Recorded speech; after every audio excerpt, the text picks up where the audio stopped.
I was on the fence on this one for a while. This is what, the third episode of this series so far that I've had a serious debate on if it deserves a lamentation or not. Because this episode is just wow. I will say, after some very serious thought, I decided to put this on the bottom of the list of just above Lamentations. Oh my god. I actually am not 100% sure what they were thinking with this one. I know a couple things. I do. This episode was directed by Judd Taylor, who's a decent director, does some good stuff. Written by Stanley Adams, kind of. He put out the story treatise, the premise. You may recognize him as the guy who played Cyrano Jones back in Trouble with Tribbles. But it was, effectively, this episode was actually written by George Slavin, who's someone who I have so little information on I can't even tell you anything about him. No, seriously. You can find recitations or actual scripts of the original script online if you bother to go look.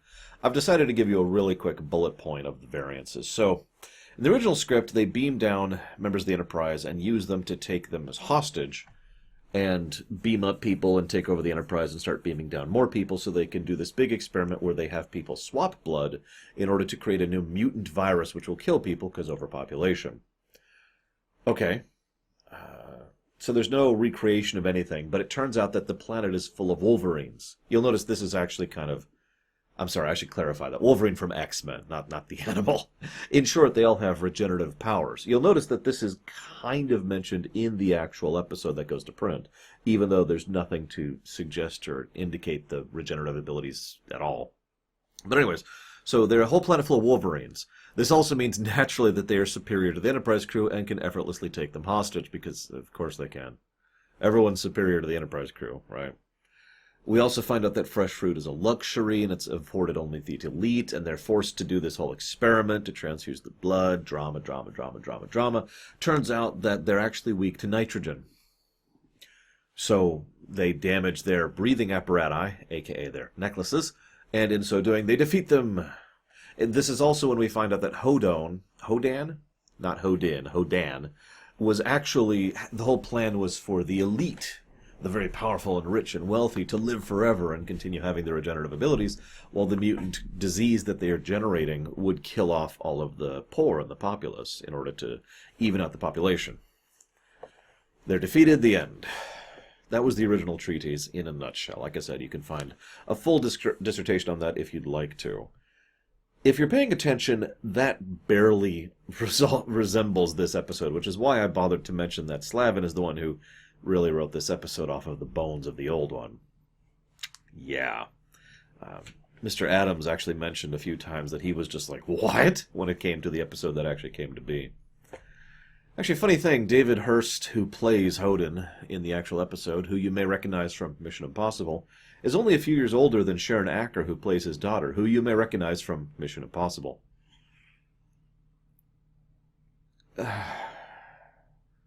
Let's just jump into the episode. Here's a question. How can a planet refuse surveillance?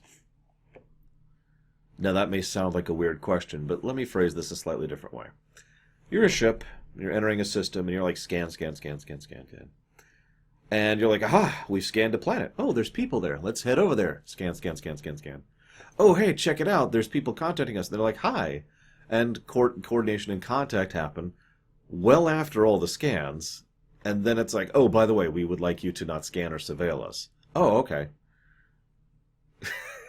I don't know. I feel like that's just kind of a weird thing to have in a space setting. I'm curious what they would say if the Klingons showed up. So then Kirk beams down alone, because stupid. And he's on the empty Enterprise. Hang on. Just bear with me for a second. So naturally, the first thing that happens is Hodan and his council call up and immediately give away the game and say, no, you can't beam down. You should scan space instead. And you should not interact with us. And no, you're not allowed to beam down to check things out, even though you could just scan from orbit. But you're not allowed to scan either. There's actually one line in the episode which mentions that they can't scan. No explanation given, just they can't. There's a no scan field. Sure, whatever. I mean, these people apparently are ludicrously advanced, since despite the fact that they have no real contact with the Federation and don't allow surveillance on their planet, they're capable of completely recreating a Constitution-class cruiser. something that, I remind you, is a top-of-the-line ship at this point in history. It'll be like recreating the Galaxy class in early TNG, when the Galaxy was the top-of-the-line heavy cruiser. Sorry, said I wouldn't get there yet. Odana shows up. I keep forgetting they say her name is Odana. Odana, god dang it. And she mentions that space is a luxury. She's also in on it, as the last end of the episode gives away. Which is funny because, I mean no offense to the actress, Sharon Acker, she kind of has to carry the episode because a huge amount of the episode rests on three characters. Kirk, Spock, and her. And she has zero chemistry with William Shatner and vice versa, obviously, because it's a mutual thing. And so it just, every single scene with her kind of falls flat. And the actress, no offense to her, doesn't do a good enough job of playing someone who's playing someone. Now, that is hard to do in the interest of fairness. It's hard to act as someone who's acting. What most actors do is they just act as the second role. This is one of the reasons why characters in fiction often get away with basically being able to lie perfectly, or to see someone perfectly, is because the actor, the physical, real person playing the character, just plays a separate character. And then when they're told to reveal themselves, they play the first character, and they just change who they're acting as. That's it. It is only a truly talented actor who can act as someone who's acting as someone, and thus have nuances and shadings of their actual personality, thus giving the audience something to hook onto and pay attention for, right? So, I'm not being too harsh here, I swear. It's just, I wanted to point that out, because at no point did I was actually like, is she in on this? Because I didn't really remember. Either way, we have our first, ladies and gentlemen, our first Federation bureaucracy. Now I know what you're thinking. What? No, we've had this before. I mean, you yourself, Lore, have said about the obstinate bureaucrat. Yes, I have. Allow me to discuss the difference between an obstinate bureaucrat, which is a very common archetype in many works, including Mass Effect, Star Wars, Star Trek, Babylon 5, and the obstructive bureaucrat, which is the upgraded mega evolution of the obstinate bureaucrat. The obstinate bureaucrat is usually a relatively minor issue, or someone who has specific, whatevers, but they're not. Well, let me put this bluntly. The obstructive bureaucrat, because this is easier to explain this way, is the kind of person who will say, oh, you need Form 885C as approved by this other department in order to be able to submit the request to me. For the form, you need to go to the other department. So you go to the second department, and you find out you need to go to the first department, and then the first department goes to the third department. And they actually mentioned the fifth department, which hasn't even been brought up yet, because you actually need to go to the fourth department, which actually requires the first department to go to the fourth, to go to the fifth, to go to the third, to go to the second, to go to the first. This is an obstructive bureaucrat. They are not necessarily evil, but you can see why most people kind of think of them as such. So this is our very first obstructive bureaucracy in Starfleet. In Star Trek, excuse me. Thankfully, it's not something that comes up all that often, because, well, an obstinate bureaucrat can be, an amusing villain to overcome, because that's usually how it's portrayed. An obstructive bureaucrat is there to irritate you. Oh yes, that's right. This episode's irritating, because a huge amount of the screen time is dedicated to Spock, the obstructive Federation bureaucrats, Spock, the obstructive Hodin, and Spock and the obstructive Admiral. So that's three separate axes of irritation, which take up at least a third of the runtime of the episode. Yeah.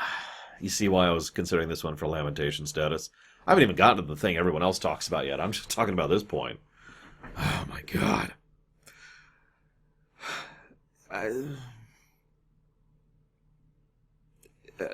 Can I read my notes, just word for word? Do you mind?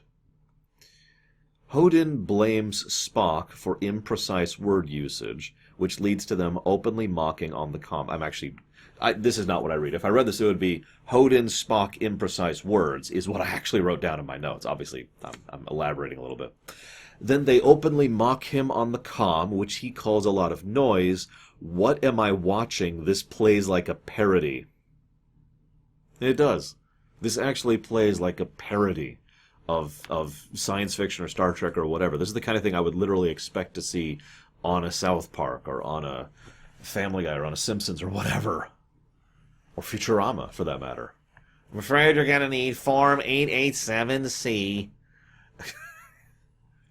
Actually, that's not even the scene I'm mocking, excuse me. It would actually be more like, I'm sorry, I feel like I misconstrued your request. Allow me to re-enable the attempt to engage in communicative reactions with your person. You know, just, oh my God.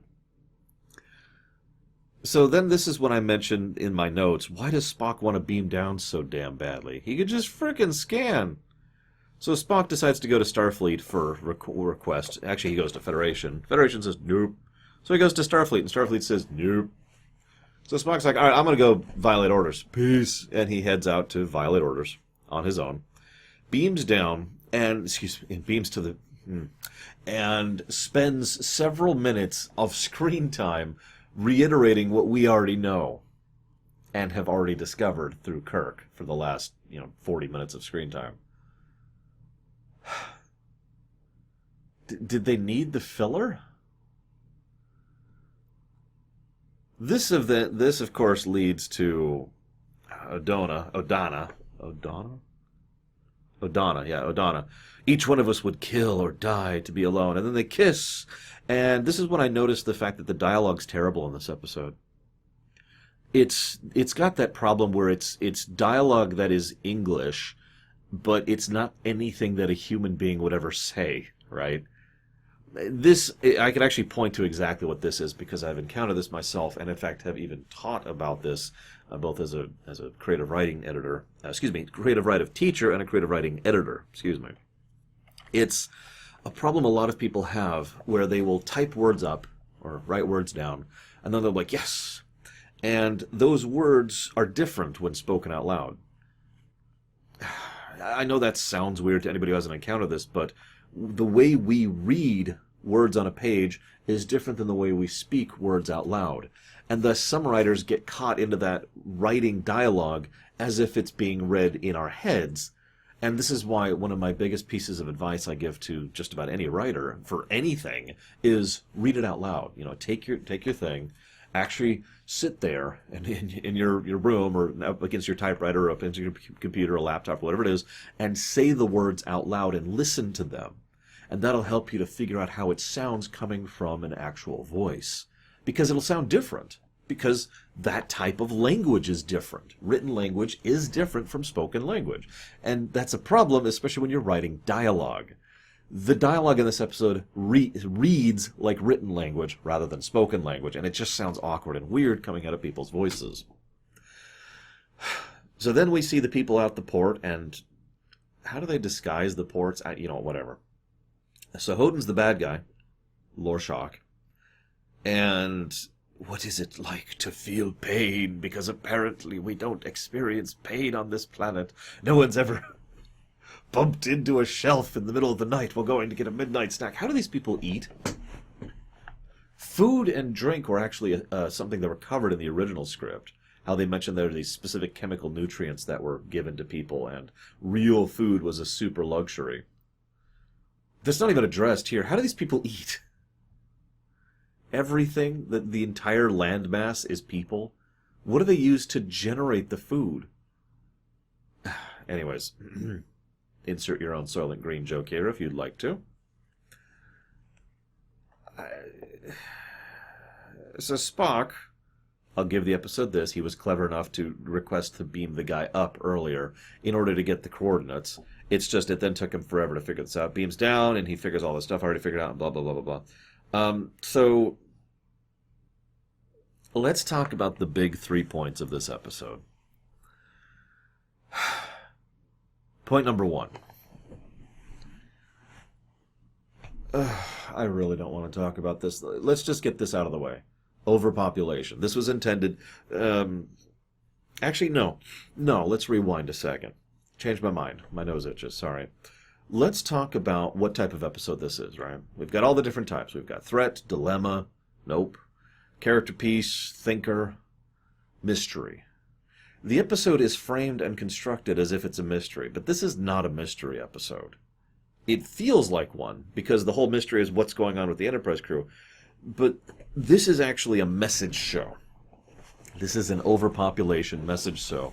And unlike Let That Be Your Last Battlefield, this, while it is overt, is pretty stupid.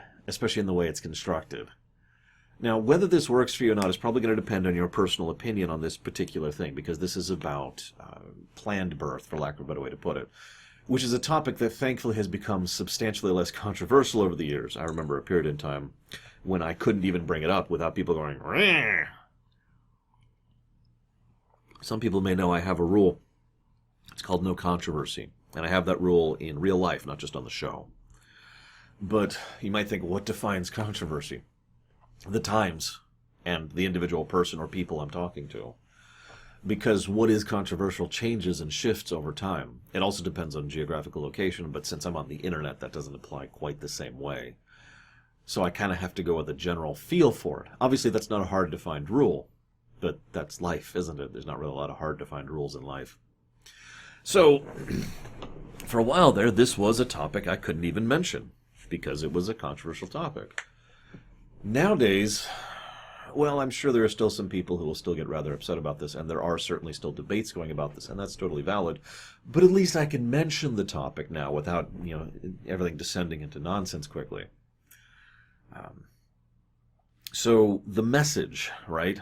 Well, I'm sorry, I keep skipping ahead of my notes. I want to finish talking about the mystery thing first. Please forgive me. I keep doing this, because I just really want to get the message over with. Mystery episodes are fine. Really. A good reveal, a good build-up and reveal and payoff of a mystery can be excellent. And there's a great value in a good mystery episode. I can name actually one of my, among my favorite TNG episodes, Clues, is a mystery episode. That's a perfect example of the format I'm talking about.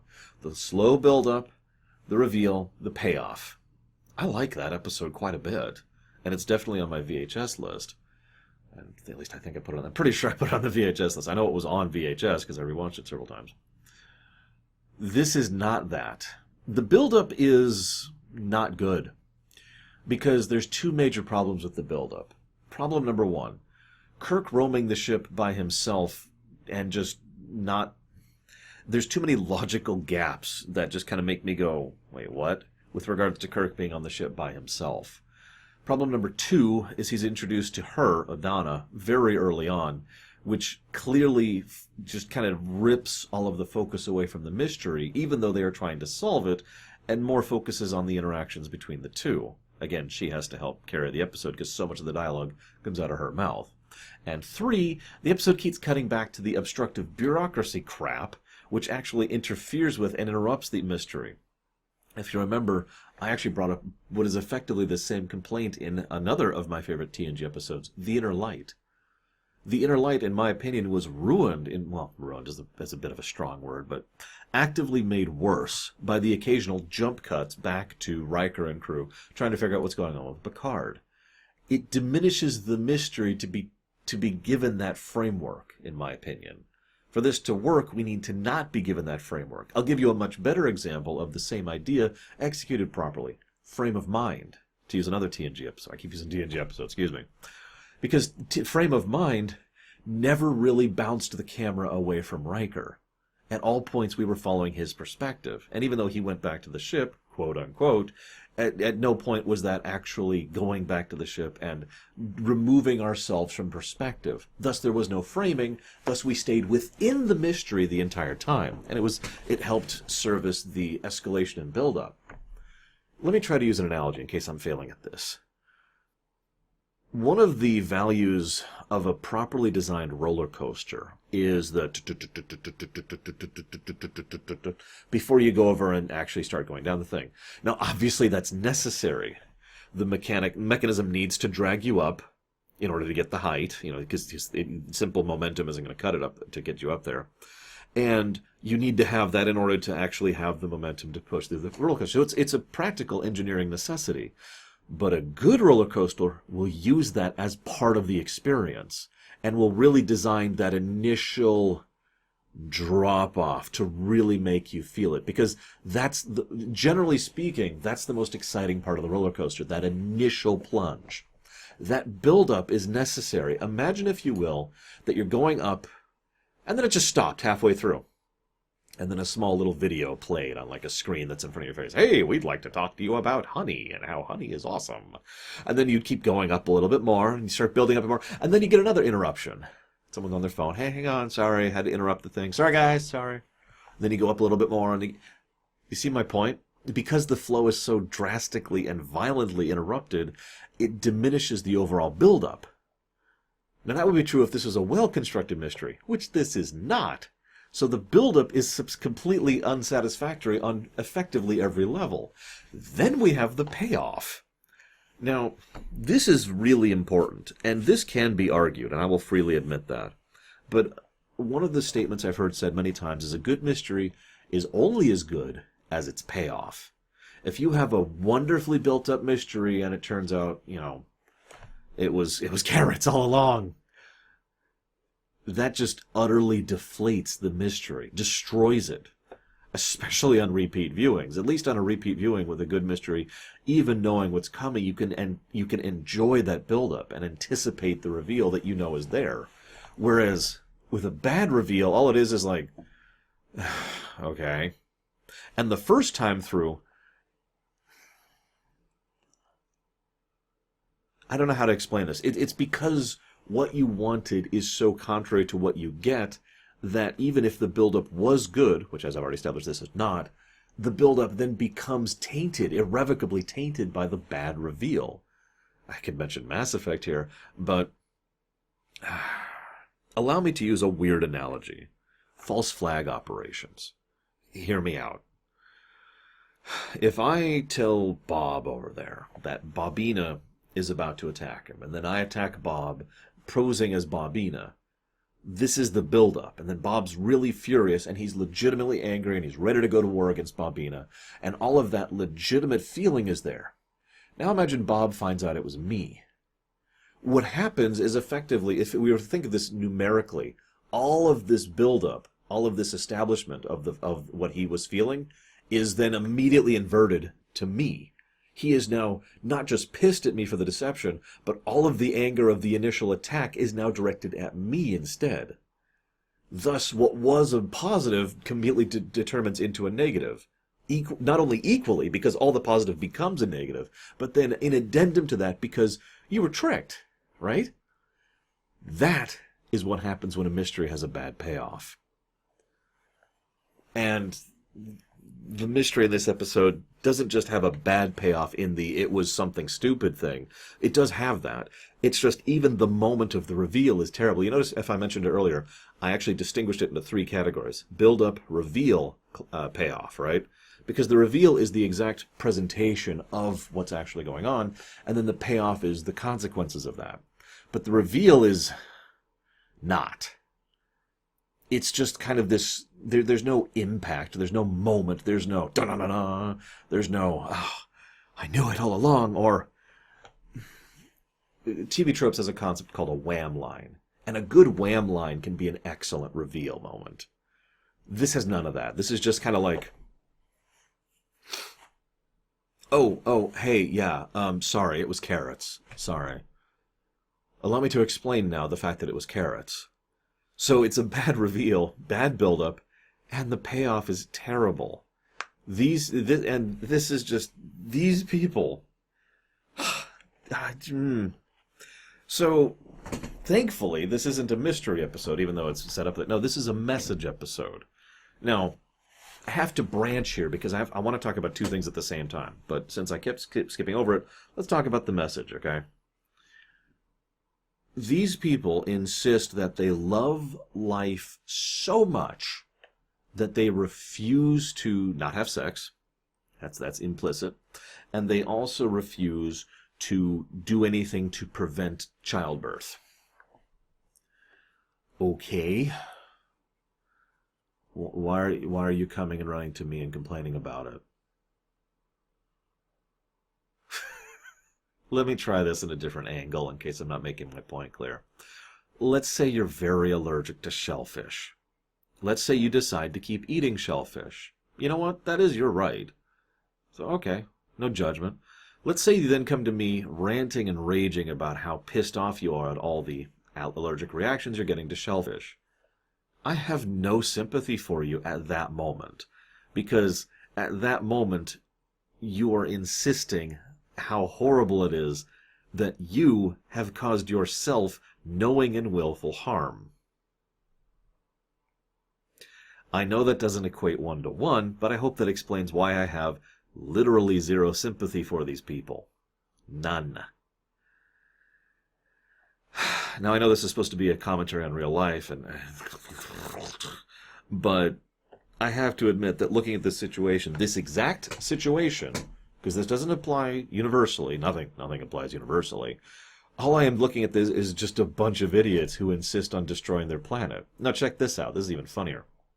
Kirk says, well, hold up. You love life so much you're not willing to not give birth. You're unwilling to not give birth. However, you are willing to kill your own people, to purge your own people. Let's call it what it is. Yeah. And the best part is he gives this big logical explanation for why that's necessary. Now, if I'm not making this clear, if you have a clear, unemotional, logical, cold calculus reason for doing something, like being willing to murder people en masse, maybe you should be willing to apply that same cold calculus logic to preventing the problem in the first place. He goes straight from "we love life" to "we're totally cool of killing people" by appealing to the emotional and then appealing to the logical. There's no sense in him. Now, I suppose that's realistic and believable, but again, it just contributes to the fact that I'm just looking at this guy like he's a moron. What? This then apparently has gotten so ridiculously out of control that they are wall-to-wall people. Let's not even talk about how nonsensical that is as a concept. Oh, sure, overpopulation is absolutely a thing, and certain places in real life, Earth, there are places where you basically do not have personal space, and you have to content with being very, very close to a lot of people a lot of time. But this is to such a ludicrous extreme that I find myself wondering how anything happens on this planet. How does food get distributed? How do they have enough air to breathe? How do they have sex in order to have children? Do they just do it in the middle of the crowd in front of everyone? And if they do, how do they give birth? I know these are aliens, but these are all questions that are completely ignored in favor of the overpopulation message, which brings me to my final point. Most people I know personally don't like message shows. And I'll admit, I am usually in that boat as well, but not because I dislike message shows. I just usually dislike how they're done. As I think I made clear back in Let That Be Your Last Battlefield, a good message show is still a good show if you remove the message part of the equation, right? So concentrating on making a good show with a message tends to have better results than making a good message show, if I'm making my emphasis clear. And I feel like Star Trek is a perfect example of this across all of its history, to be perfectly blunt. About a month ago from my perspective, and I think about a year ago from your guys' perspective, I covered an episode called Stigma over on Enterprise, which actually was a deliberate message show. It was even a corporate mandated message show, but it was still a decent show, and thus the message was easier to digest and be processed because it was a good show which had a message, right? Even Enterprise can do this, is my point. But this is nonsense. And I suppose this is as good a time as any to bring up the big one. You're probably wondering, Lord, why haven't you brought this up yet? Because if anybody mentions Mark of Gideon, if you look it up on anything, any review or any dissertation or like the TV Tropes page or the Memory Alpha or even this very book right here, every single one of them brings up the exact same point. How the hell do they have a complete duplicate of the Enterprise on this super overpopulated planet, which is literally wall-to-wall people? And that is a damned good question. In the original treatise I mentioned earlier, everything was confined to a single room. It was a basement episode, is what that's called, where all of the action is centered around one set with the occasional work-off of a couple other sets, but like 90% of the action is a single room with a single set with people coming and leaving. Now, that can be boring. Those kind of episodes rely very heavily on their actors and their script to make that interesting. And a good director doesn't hurt, using different camera angles and trying to vary things up, because you're looking at the same room the whole time, right? That's a basement show. If you think about that for a moment, you could probably think of plenty of other episodes of Star Trek that are basement episodes. This was intended to be one. Now, why is that relevant? Money. Remember, and I hate to reiterate this for the 70th time, Season 3 was really hurting for budget. And the episode, as originally designed, was designed around that. You have the one set, you have the Enterprise sets, that's it. That works. But instead they decided to set the whole thing on the Enterprise. Now, for the longest time I have assumed this was for budget reasons, and I did get a mention from Friedberger who mentioned that this was a cost-cutting feature, but I'm not sure if that's why they set it on the Enterprise, so they could just reuse the same sets over and over. You'll notice they do have one other set. It's not much, but it's there. And of course they have the extras outside, the window, so that's a thing. But my point being, the only excuse I can come up with for this to include the Enterprise is to save money on the budget. Now, as we've been going through Star Trek, I have been giving praise where I feel it's necessary, and shame or scorn where I feel it is necessary, for the types of budget-saving techniques they have used. To reiterate, let that be your last battlefield, the gloves were a good idea, the invisible ship was not. Setting this entire episode on the Enterprise is stupid. This might actually be the single biggest plot hole in the history of plot holes. Let's not be hyperbolic. In the history of TOS that I have seen. And this is TOS. This is a nonsense show. And this is still a whole new level of dumb that I can't even properly explain. Where do I even begin? The fact that they know how to build a completely working Enterprise. The fact that they know how to build it in such a manner that it can actually fool Kirk into thinking it's working. And it does have to work at least to some extent. If nothing else, the turbo lifts and the doors work. And the porthole and the view screen. Right? So, at the very least, it is a mostly functional copy of the Enterprise. So, how do they know how to make this? Let's start with that. Just the base blueprints. Then let's figure out how they have the ability to have the resources necessary to make it, which is problem number 2. Then let's talk about how they have the problems of practically applying making it.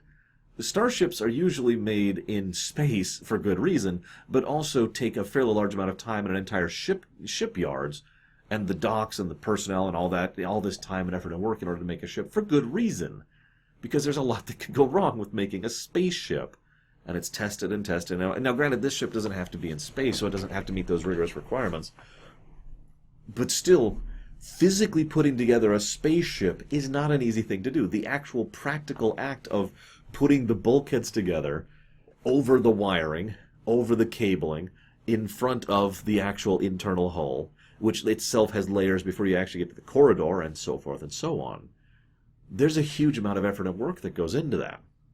The actual manufacturing. There's also the fact that apparently a Constitution ship is just hanging out on planet. And it's apparently at ground level? I want you to think about that. Hang on, where's that stupid model I'm going to use? Ah, here it is. Now this doesn't have the saucer section on it because it keeps falling off. But just, okay? Okay. Now,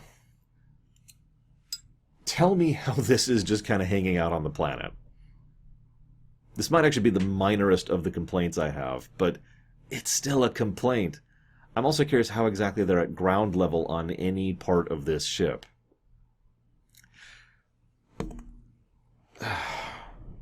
Unless the people are piled up that high, which is a whole other level of what the crap. Then we have the fact that these people have no contact or interaction with the Federation. Oh, sorry, did I mention raw materials? Hang on, so we're at information and knowledge. Hang on, I lost track because this is so many levels of stupid. We have information and knowledge, we have practicality of manufacturing, we have raw materials, the ability to actually build this sucker and make it work. The circuitry has to work, remember. Then we have the ability that it's actually sitting on planet. Then we have to add the fact that it's somehow not being detected. It probably doesn't have a warp core, so I could actually forgive that piece, but I'm still going to add it to the list because screw them.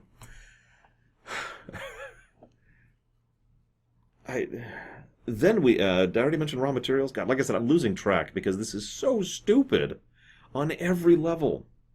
Oh, yes. And then the biggest reason, the biggest flaw with this, space. Let me clarify that. I don't mean space as in up in the stars. I mean volume, the ability to actually make this thing on a planet that is so overcrowded that people are literally shoulder to shoulder. Now, on a planetary scale, this is not a big ship. But if your planet is already shoulder to shoulder, including people who are up to the hull of this ship, where the hell are you putting this thing? And how did you make room for that? I don't think I want to know the answer to that now that I'm saying that out loud. Now, hang on, because I'm not done yet. The biggest final reason why all of this is so monumentally stupid is that it's done for absolutely no reason. Their big plot is that they will get Kirk's blood and then use it to infect her, and then she will become a carrier and carry disease and death throughout the rest of the population, right? Now, here's the catch. If you're paying attention there, you'll notice, well, hang on, they don't need Kirk. And you're absolutely right. They could literally request as part of a diplomatic package, hey, can we have some of Kirk's blood? And the Federation would probably go with it because obstructive bureaucrats. And then this would be over. And then they could go about their merry genocidal way. Instead, they build a duplicate of the Enterprise. God, a duplicate of the Enterprise. Somehow, some way, somewhere on their planet, in order to trick Kirk to come down, in order to have a big thing where he falls in love with her. So he'll stay, that's the big intent. He'll fall in love with her, and then he'll stay because they need him. And then at the end of the episode, it's okay because she's a carrier now that she's been cured, so they don't actually need him anymore. Oh my God, this is so stupid it makes my brain hurt. Hey guys, jumping in right at the end here. As I was discussing the episode, I actually had a sneezing attack, which is why there's an edit there. And as I was sneezing, I was like, you know what? This episode really sucks. Now that's not enough. It's not enough for Lamentation. But as I was going through point by point, just really sitting here and talking with you guys and analyzing how much the mystery was suck and how much the message just was terribly constructed and poorly implemented, and just how much the plot hole of doom, like one of the biggest plot holes in the history of Trek, is ridiculous, I realized that this episode does have that extra oomph. You know why? Threshold. I haven't re-gone through Voyager since the Ruminations. I haven't rewatched the show. Someday I still would like to re-ruminate on that show, legitimately. But by memory and from the analyses that I already did of that show, Threshold's still at the very bottom. I know that's kind of weird, and I know there are plenty of other episodes that can be considered worse by various factors. But for me, Threshold trumps them. And you know why? Because it is just that stupid. Because it is so aggressively, mind-numbingly redunculous to such an extreme degree that I could barely process it. That I look at that and have trouble actually really even understanding how stupid it is. That gave it that extra oomph. Now, this episode isn't as stupid as Threshold, which is saying something. But I bring all that up because that's the extra oomph in this case. It is so aggressively, nonsensically stupid, in addition to being a bad, boring, dumb, poorly constructed, poorly presented, poorly executed, poorly revealed, poorly everything episode, that it shoves itself down. So I am going to go ahead and mark this one as a lamentation. I'm not going to change the background on the rest of it because, well, to be 100% honest with you, because I do have a schedule to meet, but also because I'd like to think I did a good job of really discussing the episode and part and parceling it out and chopping it up and really trying to showcase exactly why I feel the episode failed miserably at every single level. So yeah, I'm counting this one as a lamentation. Not the first time I've talked myself into a lamentation as I've discussed an episode. What the heck were they thinking? Before I cut off, one final question, if you'll forgive my indulgence. You are tasked with doing a TOS episode, Season 3, so your budget is mega limited, okay? You are then given the choice of doing an episode. It can be an episode about anything you want, but here's the proviso. It has to involve Kirk on the Enterprise alone. And we have to use the Enterprise sets. In short, this is a cost-cutting episode, and we're going to use our pre-existing sets as part of the cost-cutting.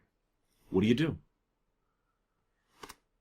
I hope you guys come up with some cool stuff. If you remember, way back in Shades of Grey, I asked a similar question. How would you do with the severe budget limitations? I got some really awesome answers from you guys. It was a treat reading all the different responses and ideas you came up with. And there was some good stuff there. So, looking forward to the comment section on this one. And I will see you guys next time.